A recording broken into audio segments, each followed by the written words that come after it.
Have you ever been bored in school and desperately wanted to play Fortnite, but you have a janky-ass Chromebook that can't download computer games? Well, do I have the solution for you? This is how to get any computer game onto a Chromebook. Firstly, you'll need a Linux dev environment available and installed. This is a terminal that runs Linux Ubuntu and opens the door for a bunch of stuff, like downloading actual apps. This is usually disabled by school admins, so if you're using a school-issued Chromebook, this first option won't work. But stay tuned because there will be another way that may work. I'll put chapters in the video so you can skip to it. What you're going to want to do is open your Chromebook settings, click on the Advanced tabs, and enable the Linux Dev environment. You want to put a good amount of storage on it, about half your total storage. You're going to be downloading video games after all. This should install as an application in your launcher simply called Terminal. Opening the terminal up for the first time may look scary, but don't worry, I'll walk you through everything you need to type. The first thing you want to do is type sudo apt update and sudo apt upgrade. This will make sure your terminal is fully up to date. And congrats, your terminal is fully set up. Now we'll download Steam, and yes, I'm fully aware that I said any computer game, we'll get there. It's time to get into the nerdy and confusing stuff now. We're going to be typing some pretty complicated commands, but I'll walk you through what each does, and I'll leave them in the pinned comments so you can copy and paste them. First type in this, I'm not going to try to read it. This command makes sure your Linux machine is able to run 32-bit programs. Then type in our good friends sudo apt update and sudo apt upgrade to make sure that everything's up to date. Next type in this, which I also won't attempt to read.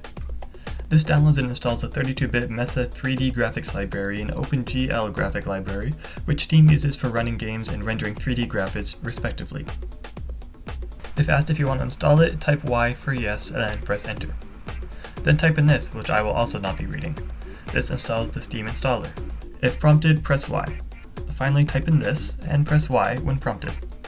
This runs the installer you just downloaded. Congrats! Now you have access to Steam on your Chromebook. Now to actually open and run it, open the launcher and scroll down to the Linux apps folder and click on Steam.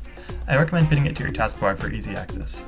You may notice pretty quickly that you can only play games available for Linux. Quite the bummer, I know, but fret not, I did say any game. For this step, you'll need one more very important thing, a host computer running Steam. If you don't have another computer at home, you'll have to stick with Linux games for now, or skip to the next option. If you have both Steam installations open at the same time, on your Chromebook and at your home computer, you can stream games from one device to another. This is known as Steam Link.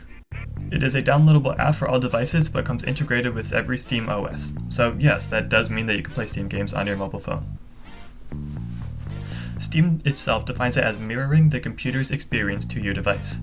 Video and audio data is sent from your computer to the device, while your controller input is sent back in real time. Basically, this means that Steam Link will allow you to play any game on one device via another device.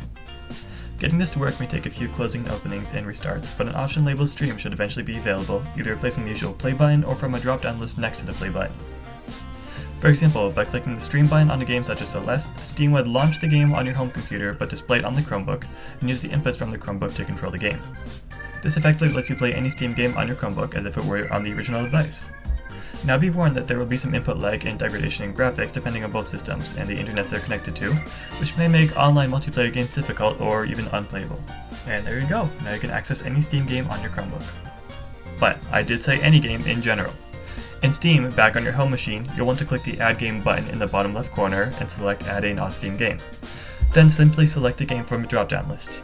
If your desired game isn't on the list, you can just select it from your computer files. But if you don't know where your game is located, fear not, it's pretty easy to find. For most launchers, you can find this from the game settings. Once you have selected your game, it should appear in your library with the game's file name and thumbnail. And finally, repeat the stream process with that game. And that concludes the section on how to play any computer game on a Chromebook. But there's more. Another option is NVIDIA GeForce Now, which works basically the same way as Steam Link, but through NVIDIA servers instead of a home computer. It has more than 1,500 games, as well as the ability to link your accounts for Steam, Epic Games, and Origin to access your purchased games and save data. However, there are some downsides as well. There can be a pretty long queue time and a limit of 1 hour per game before needing to rejoin the queue again. As a substitute, there's Xbox Play Anywhere and PlayStation Remote Play, which are the same thing but with their respective consoles. However, all these are usually blocked on Wi-Fi for a multitude of reasons, mainly because they're a big distraction, but also because they do take up a lot of internet. You may be wondering why I picked Fortnite to play in the background, and that's a great question. This is the game of Fortnite that I want on my Chromebook. I recorded it back on my home computer, however, but I thought it was fitting for the background footage. And here's a video of what it's like in real time.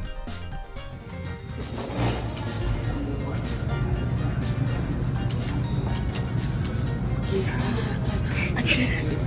And that's a wrap for the video. If you found any of this helpful, please leave a like and consider subscribing. I promise I make interesting content. And thanks for watching.